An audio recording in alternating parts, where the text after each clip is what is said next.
But, going back to the subject of films, I find myself, because again, what I loved about SOS Titanic, a series that in general I didn't love, is that it understood we don't have to make up people to make the story relatable. There are actual stories on this ship that are relatable, as they were, or as their, basic core elements were. And so you see, and then also I love that it didn't deny the existence of a second class for the sake of contrasting, extreme wealth with extreme poverty.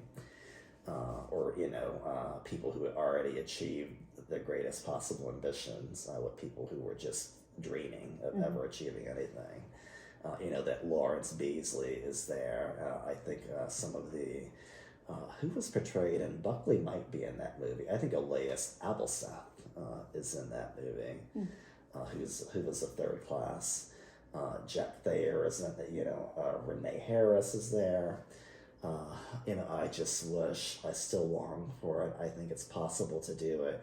We might have to wait a little longer for the 97 movie to be distant enough, but I would love to see either, another long miniseries, like a full season miniseries with 8 to 10 episodes, or an immersive theatrical experience where instead of constructing the ship and sending us on like a voyage where we are pretending that we're on the ship, I would love to be able to walk into different rooms and see the action. Well, there is kind of that, and with Honor and Glory, Titanic Honor and Glory, the video game. Exactly, and they really are making an effort to be inclusive and to even with having Helen, be the voice of Margaret Brown, to have authenticity in terms of the experience. But I think about, if you get to New York, or if you've seen immersive theater productions, there's one that is called Sleep No More, that is about Macbeth.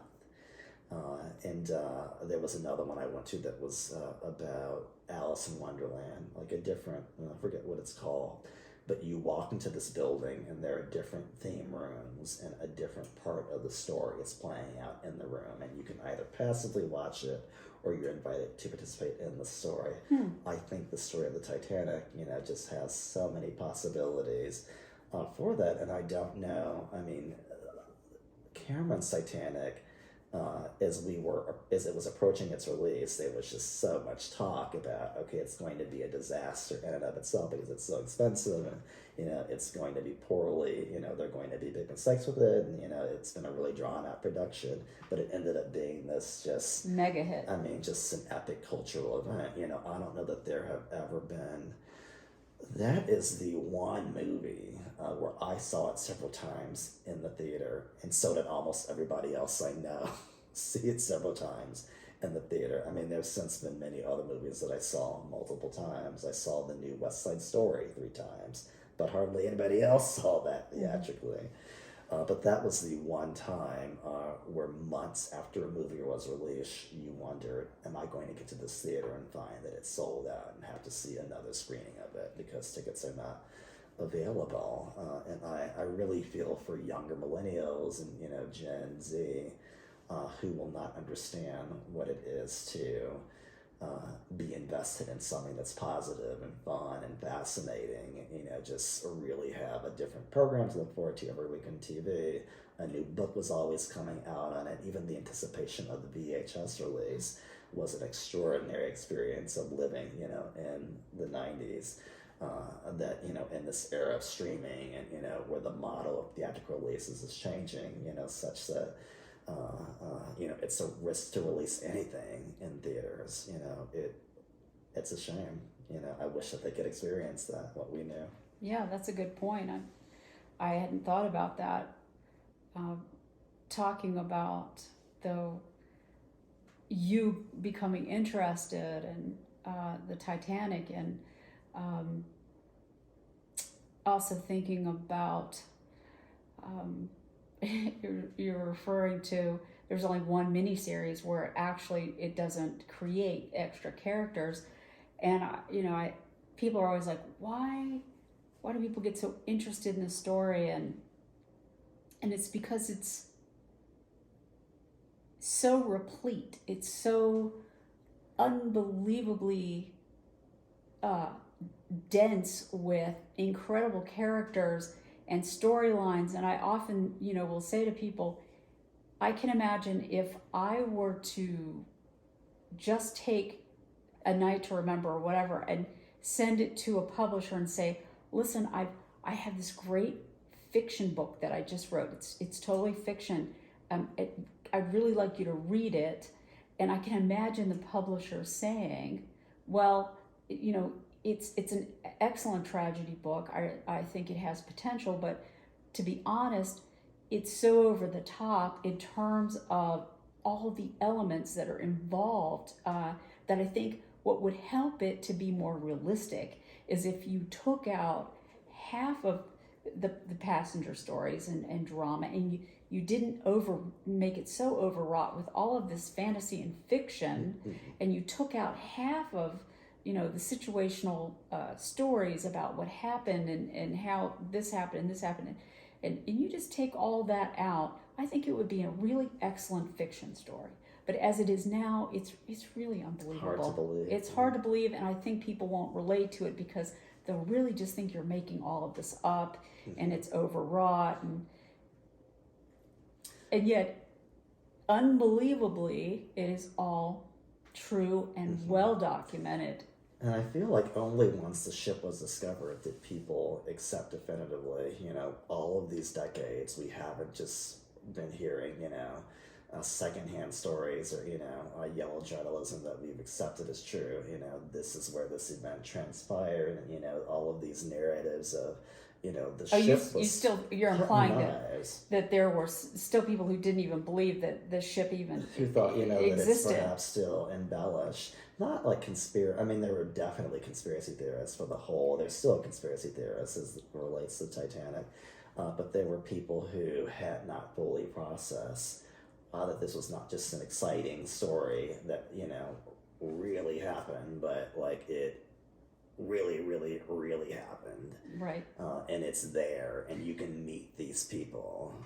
And, they were alive. Many of them were still alive at that point to talk about, not, that it, not conceptually about it being the millionaire special, but about what it was to sit on the deck of that ship and watch Guggenheim walk by, watch the Astors walk by, watch the Harrises walk by, and just, also like watch the drama play out in the gymnasium with, Madeline Astor. Cut open the life belt and seeing the core. And Isidore and Ida Strauss, just know that, okay, this is not only, we understand on some level they accept that this happened, but once they could actually see those davits and the placement of the boats, and once certain artifacts began to surface, artifacts that in some cases had been a part of stories but that they had never seen in person because they had been underwater all those years. Absolutely. Once they were up, it was like,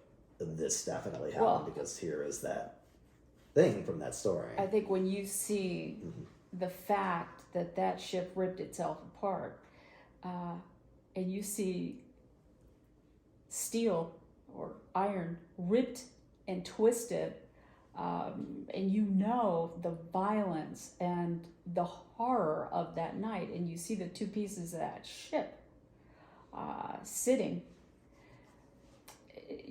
that makes it so ghastly real.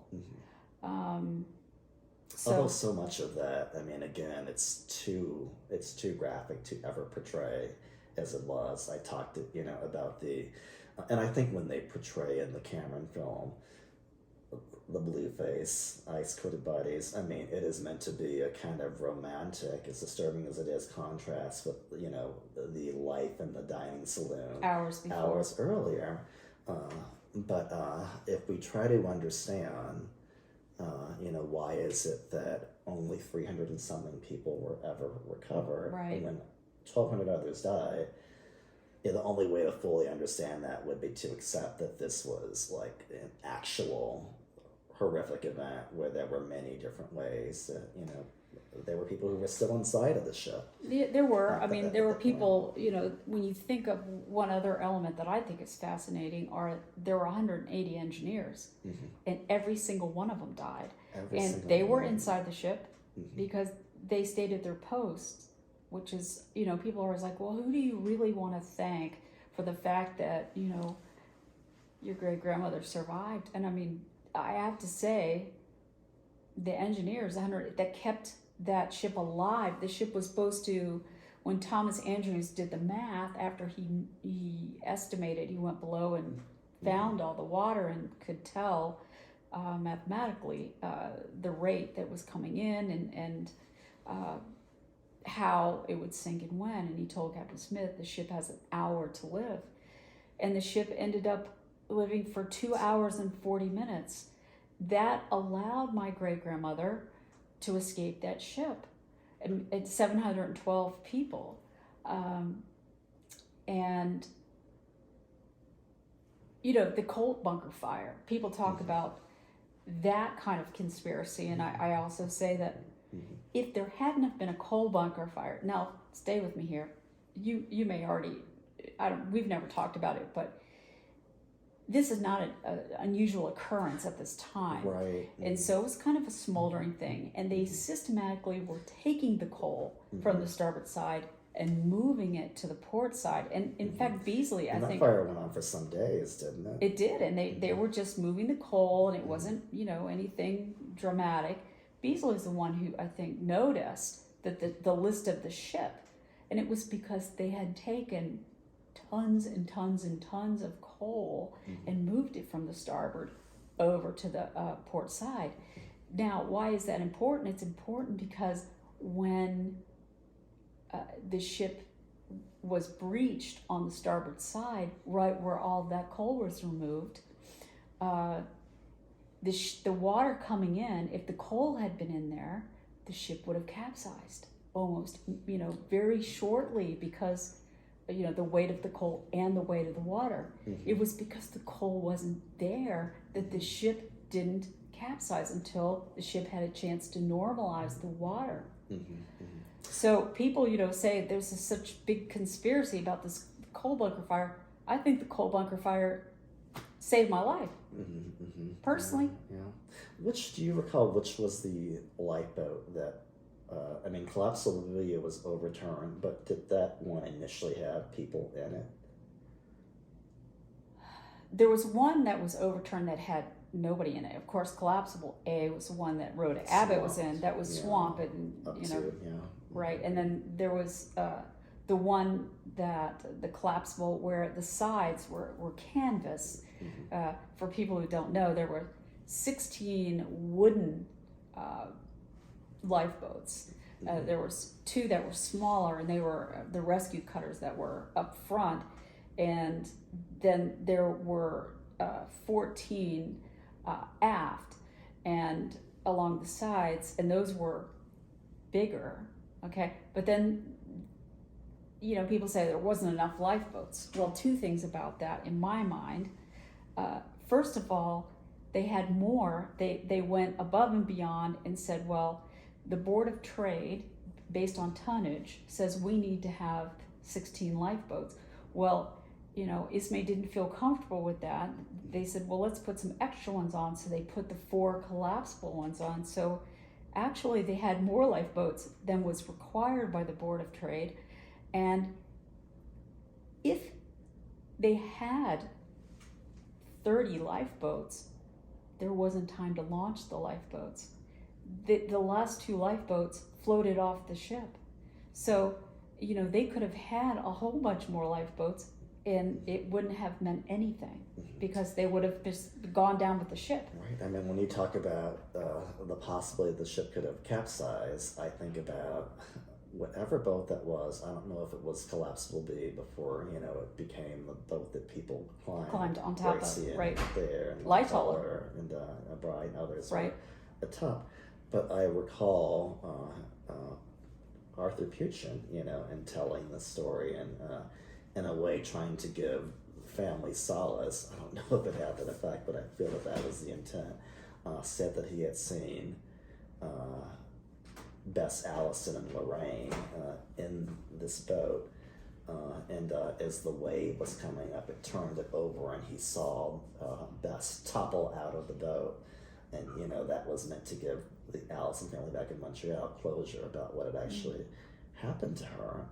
But, it's just, to your point about if we were to give A Night to Remember to a publisher and sell it promote it as a fiction, they would want all sorts of elements removed so that it made it more credible. It'd be and then ludicrous. Also, not only so that it would make it more credible, but so that it would make it less confusing, because there is so much dramatic interest happening in the real story that you can barely follow it, process it for everything that was going on. It's interesting.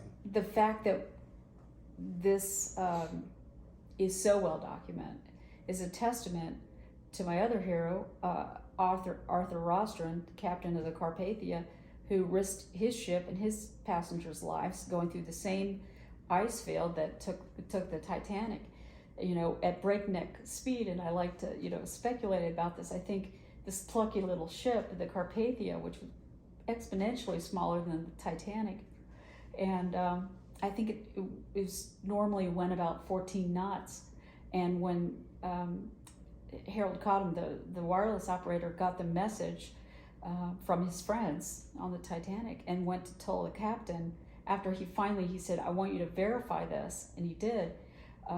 The captain, his actions, I think there should be a movie about the Carpathia specifically, and Arthur Rostron, and it just reading, he lays out exactly what he had everybody do, and it's so, you talk about exciting.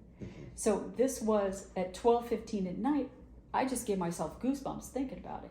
So this man said, "Okay, tell them we're on our way and we're coming and we're going to steam towards them." And he calmly, I literally have goosebumps at what he did. He turned the ship around to their last known longitude and latitude, which happened to be 13 miles off, but it was close enough. Fortunately, it was closer in, so they found them on the way to the site. But he said, "Wake up every stoker," and he said, "Turn off the heat, turn off every unessential thing on the ship and put it into the steam for the boilers." And he did everything he could. People were sleeping, they had no idea, although a few people heard these engines just pounding away. And he took a ship that went 14 knots, and I'm getting teary just thinking about it. And he got that ship up like 17 knots, right? Yeah. To get there to steam. And he systematically and calmly, he said, every officer, this is your duty, this is what you're going to do. Get the ship's officers, you take care of first class, second class, third class, get all the cooks, get the hot food, get this, get that, get the blankets, all of this stuff. And the planning that he did, and he set up extra lookouts. I hope I'm getting so choked up about it. Managing the energy and mood of the passengers who were already on the Carpathia, trying to prevent a panic from them as they were beginning to hear gossip. Tiptoe around. Don't let anybody know what's going on. Did you read People Voices were from sleeping. Carpathia by George Behe? Oh, of course. I have it on my desk out there. And he was, Bill was reading some of that at the conference. And that's the one I want to read next. Absolutely. It's really amazing. And Voices from the Carpathia is actually not about the Titanic people who were rescued on the Carpathia, but the passengers that were on the Carpathia headed, in the opposite direction, and their experiences about the rescue. It's as the universe of Titanic, or understanding of it, grows, on Encyclopedia Titanic, there are now more and more biographies of passengers on the Carpathia. Whereas, I mentioned earlier that second class on the Titanic is often erased.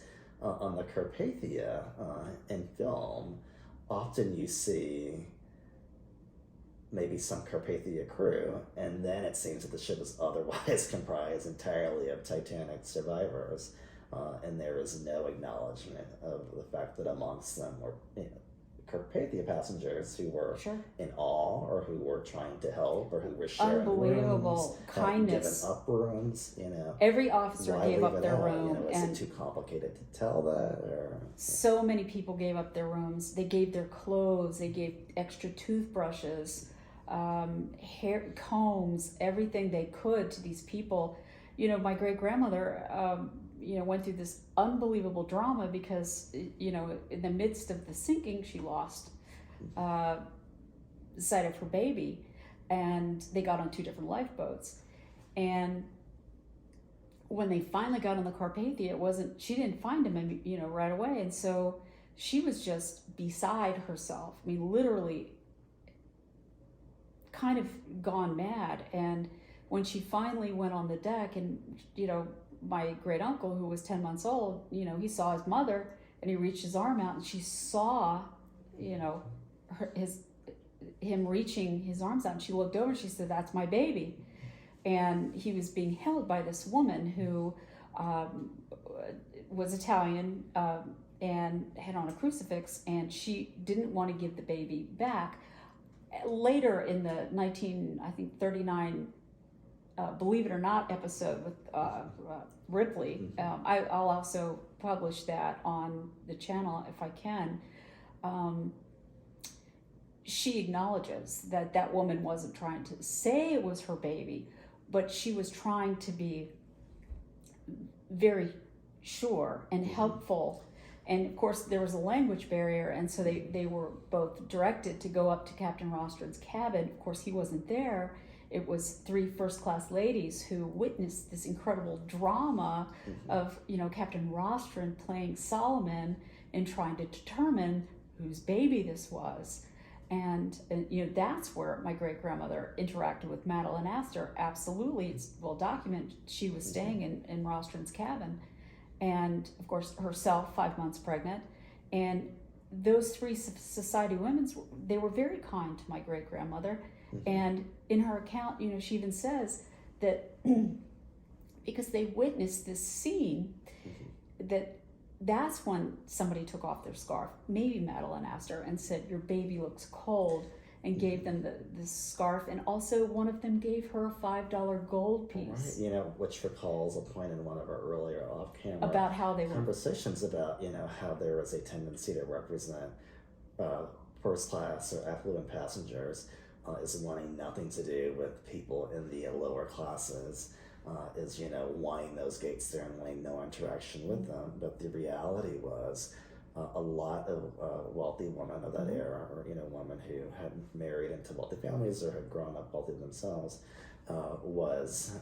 they were very charitable. They were very charitable. It was something to do. Sure. That's one thing. And 2, was their profession, right? So it was speak. their profession, and they understood the power of it. These were women who they weren't cold. Certainly not in my experience. And they had life experiences as children in their early adulthood that would, cause them to empathize with others. You think about, the Chicago socialites, Ida and Jean Hippach, and how they had lost, Ida lost 2 children to the Iroquois Theater fire of 1903. You think about, would a woman like that really not care for others when 2 of her children, burned to death in a theater fire, not even a decade earlier? Of course she would have empathy. Of course these people would not, be operating on the ship and on the rescue ship as if to say, oh, well, as long as we stay away from the steerage, passengers will be fine. That identification had to be there. Well, Margaret Brown, she was amazing. She immediately took up a collection of these first class people and maybe second class. And I can't remember how much money she raised while she was still on the Carpathia for relief for these people who had nothing, including my great-grandmother.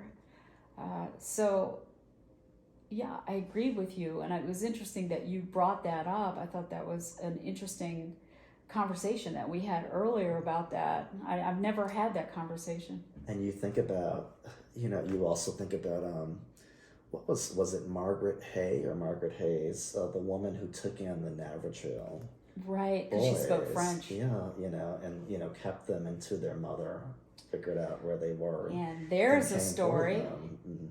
There is a story. The Navratil little boys, who their father had absconded with from France, and took them and was going to come to America and bring them away from their mother.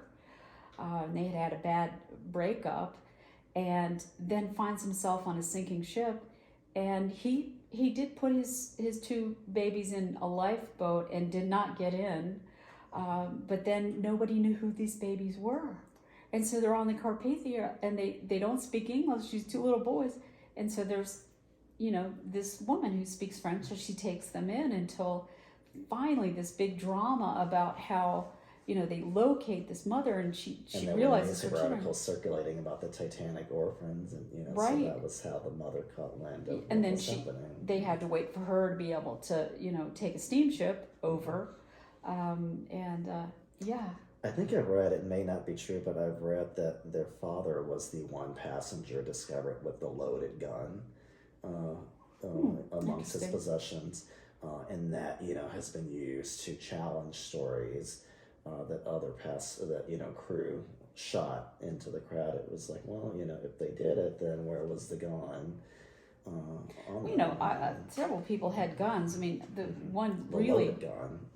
really interesting scene. Mhm. I can't remember if it was even in a movie, but or I read about it, and I don't know if people know about this, but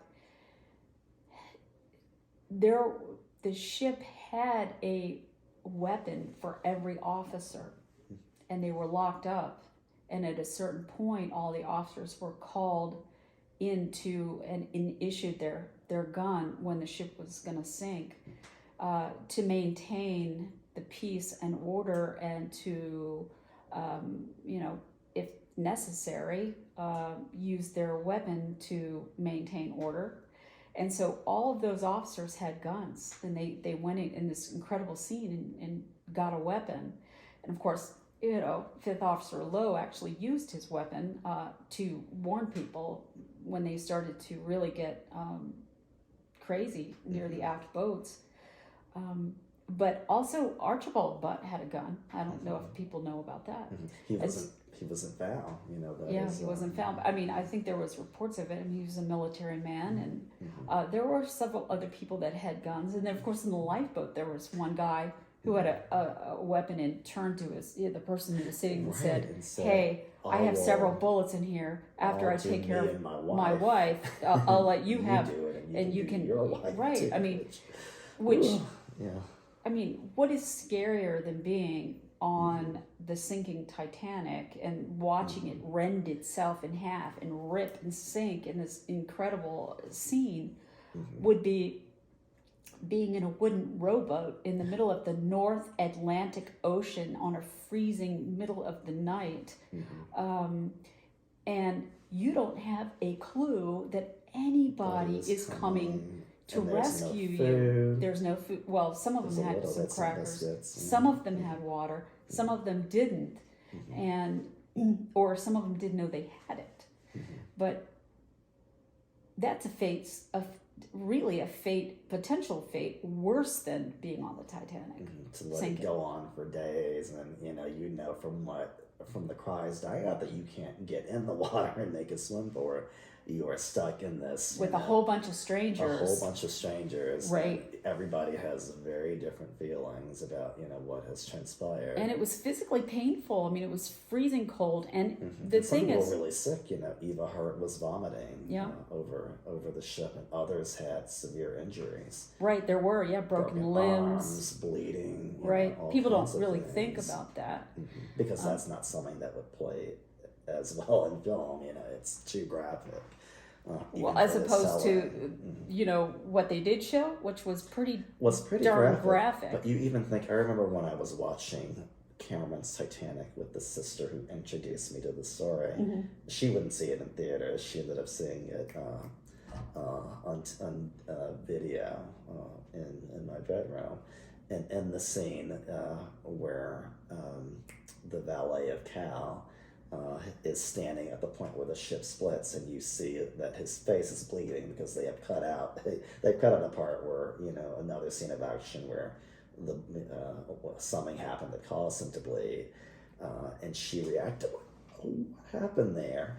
And one wants to say, even though we don't know in the context of what was left in the film what happened to Lovejoy, it would not have been an unlikely sight to see people bleeding. Oh, certainly not. On the ship, and certainly in the water afterwards, given the nature of a shipwreck.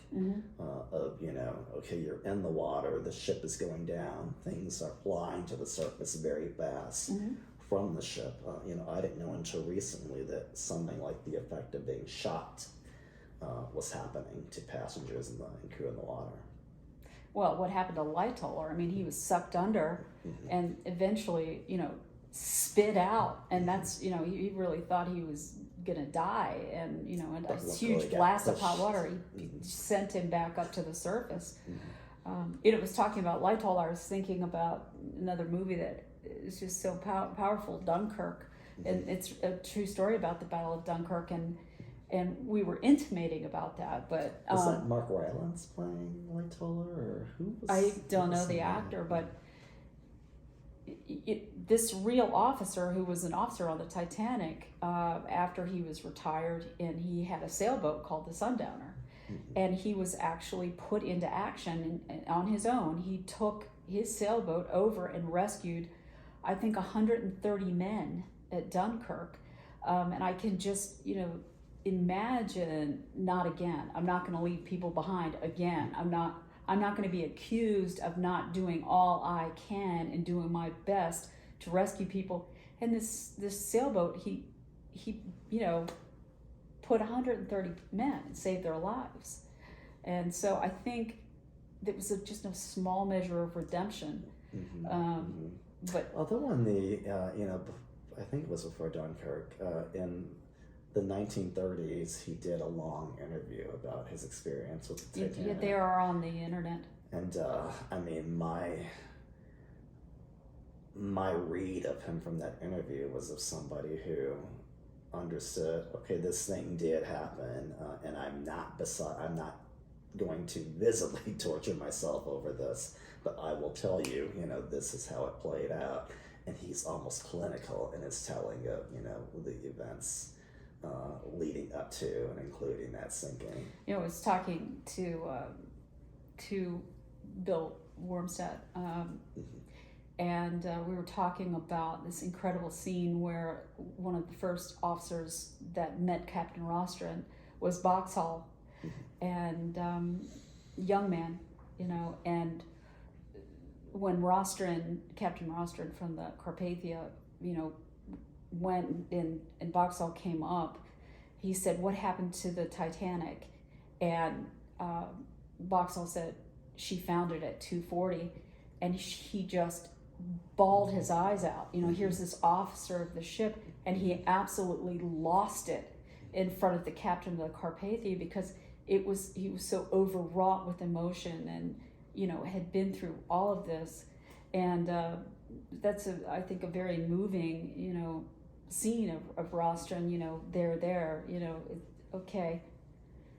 And I mean, he got himself together, but I mean, he just lost it. I was just reading about that the other day too, and again, something that doesn't fit the narrative that people want to readily believe about heroism and cowardice and women versus men, the gender and chivalry as it relates to this event. I mean, if Cameron's Titanic were to show this officer just falling apart, it would be like, well, I mean, why aren't we hearing his story? Well, that's why there needs to be a movie dedicated to the Carpathia. Or even, a movie dedicated to the Carpathia, but also, nowadays, streaming is king, and longer series are king. You could take this story and spread it across several seasons, and it doesn't have to be about, okay, what do we anticipate successively happening, cliffhangers and, what should No, with happen in season 2. flashbacks and their life Just to moving even forward. tell And, the, I mean, even to tell the story asynchronously, or, not That's what- chronologically, be but to great. let it, to get those stories out there. Well, and to Even go into in the way that- inquiries You ever and- seen the TV series Black, or the streaming series Black Mirror? no. I mean, it's a sci-fi series, but every episode kind of stands on its own. Okay. And I feel that the story that the Titanic lends to that, where it can all be set on this ship, or set on the Carpathia as well. But you would never get bored, hearing about a different set of people's or a different person's experience. I think what people this is don't about. realize too on the Carpathia that as calm, unusually calm, as it had been the night of the April 14th into the 15th, by the morning of the 15th, the sea started to kick up, and when they were getting on the Carpathia, it was already, difficult. And then once they got on the Carpathia, all hell broke loose, and they had to go 4 days on the Carpathia. There were storms, and the sea picked up, and there lightning, thunder, Rocky. fog, and he had to use the foghorn. And this is, after they had suffered with this screeching of blasting of this, letting off of steam for almost an hour on the Titanic, and they were so traumatized, and he has to blow the foghorn. It was unbelievable drama on the Carpathia, I can tell you that. And then when they arrived, and there was that terror of, what if we have to go to Ellis Island? Yeah, they did. We're Yeah, going to fortunately have they didn't have to. Get off here and, walk into the crowd and Yeah, that's not right. admit that, Well, not that's admit that a really we good point. are immigrants. That they or, got a pass. They got a pass. They did not have to go we'll through just Ellis put on our Island. coat, or put on somebody else's hat and, walk in and hope that, somebody takes mercy on us so that we can find some place to stay without having any money, without having And that anything. wasn't an issue at all. I mean, my great-grandmother was taken in by the Hebrew Immigrant Aid Society, which I went to in New York, and I actually found her landing card, which I don't think anybody had found yet. And they took in, I think, 49 people, and they weren't all Jewish. And, the Red Crescent and the Red Cross and many aid agencies took in these women. And I know that Peter Enberg actually helped me find out how much was given to my great-grandmother in terms of aid from the Red Cross. And she got $300, which was a huge amount of money, $300. And so they were well taken care of. A lot of them went to St. Vincent's Hospital, and, they were emotionally completely shattered. Some of them were physically injured, as you said, and a lot of them were just emotionally completely shattered and could not care for themselves. And, well, not to mention Harold Bride was there, I think, for a couple of weeks because his legs, his legs were so injured from the frostbite. But one thing, and we are jumping around, but we have to wrap this up because it's probably been nearly 2 hours, and I keep checking my phone because I think it might actually be running out of space. But one thing I wanted to bring up about Cameron, somebody asked him, do you regret anything in the movie? Do you know what I'm about to say? The Murdoch suicide. Scene. Yeah, the implication that Officer Murdoch was the one who shot himself. If there was ever an opportunity to portray a fictitious character and, let people imagine or make assumptions or, just not know who that was, but still have that drama in there. Right. That might have been it. Right, because there were some reports of an officer or a crewman or whatever committing suicide. But he said he did regret that, and that he had been contacted by Murdoch's descendants, and that they were really upset about that. Of course, and he was apologetic about it. But he really seriously regretted it. I mean, he made another documentary that I think was about an hour long, where the descendants of Isidore Straus, Madeline Astor, and who was the third? I think it was Guggenheim, maybe. Guggenheim. Were in this documentary, and I feel that was his effort too. and I appreciate this one because he had such a reputation in the '90s of like not making concessions and being very absolute, which was kind of a false assumption about him based on the "I'm the king of the world" line in the movie and at the Oscars. But he made this documentary, I think, to kind of apologize for some of the errors in the movie, which makes sense because it was so important for him to get so much right. That was why he spent so much money rebuilding the ship. Absolutely, and doing the research. Because he wanted everything to be true. As accurate as he could. Yeah. The Jack and Rose story, I have to say, my great-grandfather had a sister named Rose. Do you know the story? And she was his younger sister, and he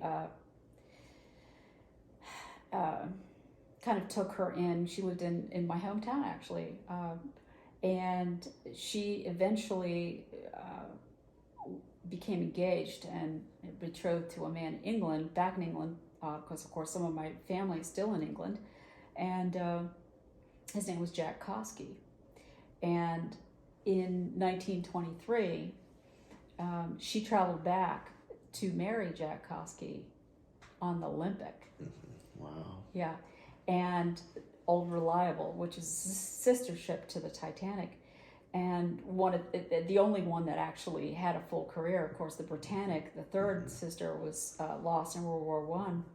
But so my great aunt traveled back on the Olympic, Titanic sister ship. But interestingly, my people always ask me, "Did your great grandmother get back on a ship?" And I say, "Well, absolutely." In 1923, she wanted to go back. Of course, she had to see her family. She had to get on a steamship. So she got back on the Leviathan, which was and she came back on the Majestic. These are two of the German ships that were given as war reparations for the ships that were sunk, like the Lusitania and whatever in World War One. The Germans had to give over. Big, huge, beautiful ships, and they were, of course, renamed. One, I think, had been the Bismarck and became the Majestic, and one was the Leviathan, and I can't remember what it had been. And my great-grandmother, in 1923, to go over to the wedding of her sister-in-law with my grandmother, who was 9, and I actually have a photograph of my grandmother on the deck of the Leviathan, and have had a Leviathan expert tell me exactly where it was taken. But she was going to attend, the first time she got back on an ocean liner, to attend the wedding of Jack and Rose. And I have their wedding picture, and the wedding picture says, "With fondest love to Sam and Leah from Jack and Rose." I showed that to Don Lynch, and he just, was like, "Oh my gosh." Because Don Lynch, he was in Cameron's Titanic in the role That's right. of, Ogden, he was the father, not Ogden, the father of the little boy who was in Polar, the Titanic Bear. Yeah. Gosh, we wanna remember his name now, but it's well, you and I we stay up half the night, and we can't really think. And yet, just it's going to come to me very quickly, or I'm going to find it very quickly. It might even come while I am looking it up here. Polar Titanic. In any case, that's my his real life. His mother's name was Speeden. He was Speeden, playing. that's right, Speeden. Yeah. Well, funny, I've gotten to know some of my cousins from my great aunt Rose, and I actually know my cousin Janet Berger, who is in Australia now, and I just reconnected with somebody on my heritage who was also a descendant of Rose. Who has the last name of Koski. So it's it's the coincidences in my family alone are so crazy with this ship. So, well, I feel like we could talk for. Oh my gosh, there's we so much scratched the surface. When you brought up the Carpathia and the passengers and how we're learning so much about who they were, I just thought. This is a universe. There really is so much more to explore and to share. And this story is not tired. It's not done. People are clamoring for it. There is room. There is room for more tellings of it. Absolutely.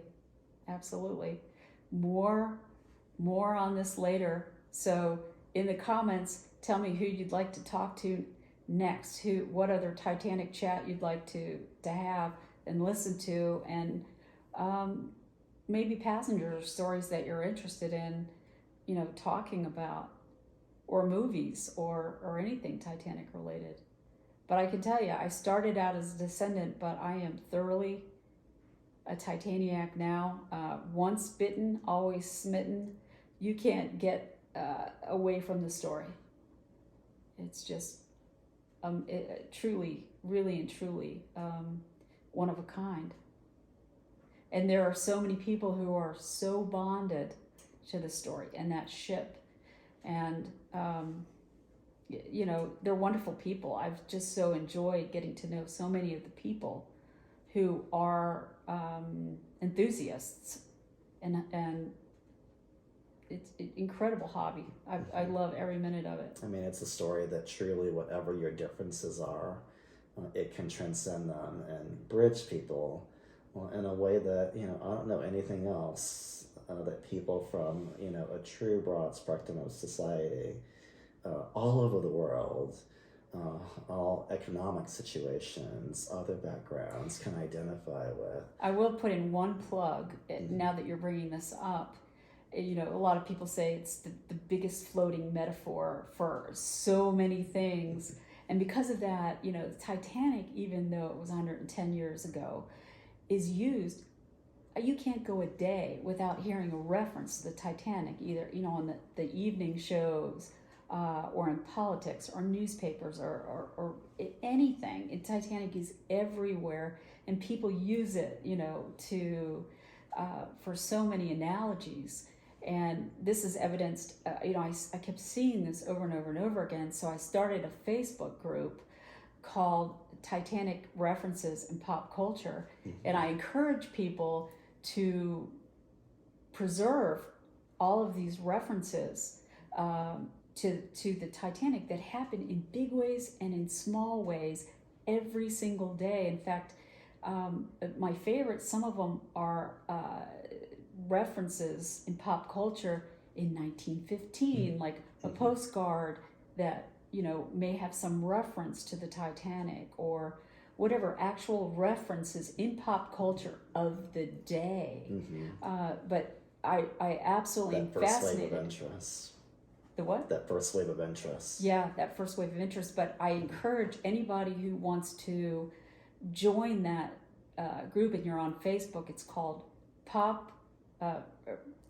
Titanic References in Pop Culture. Titanic References in Pop Culture. And you do have to answer a few questions to get in. And you do have to understand that some of the references are pretty extreme, and some of them might be somewhat disturbing. But nonetheless, I want to preserve them. So. And others are just pure fun, like that soap opera with Timmy and Tabitha, Passions, that episode. That's my plug. Find the Titanic episode of Passions, the 90s soap opera, and you will be happy for the remainder of your days. Well, Ramon, thank you so much for this. Thank this you has for been having me. An absolute joy. We have to do it again. Absolutely. We have to do it again. I mean, so much else to talk about and share. Oh, yeah. I mean, well, and I think what's really fascinating is like how, okay, well, what are we going to do on the podcast? What are we going to talk about? I'm like, you don't get it. We just open our mouths. We talk about one topic, and it's on, and it's endless, and it's actually, it's so organic. It's so fun to not have it scripted and see where it goes. As I mentioned a couple of days ago, I don't think about this all the time anymore, and yet it's so interesting that it really doesn't leave you. No. Yeah. All right. Thank you for listening, and thank you. Thank you.